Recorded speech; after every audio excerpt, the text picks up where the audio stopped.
Hey there, Amazon sellers. Welcome back to Ibiza Solutions. Today, we're talking about a crucial aspect of managing your products on Amazon. How to close a listing. Whether it's for updates, seasonal changes, or strategic reasons, knowing the ins and outs is key. Stick around, hit that subscribe button, and let's get into the details. First things first, let's log into the heart of your Amazon operations, Seller Central. Head over to the Inventory tab. This is where the magic begins. Click on and Manage Inventory. Think of it as your control center for all your listed products. Find the listing you want to bid farewell to. Click on it to open the details.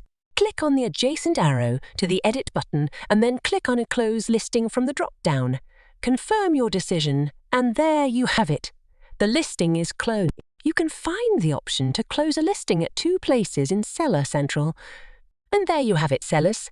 Closing a listing in Amazon Seller Central is a strategic move to keep your products in top shape.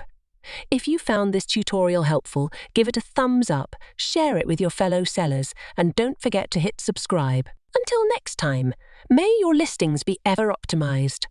Happy selling!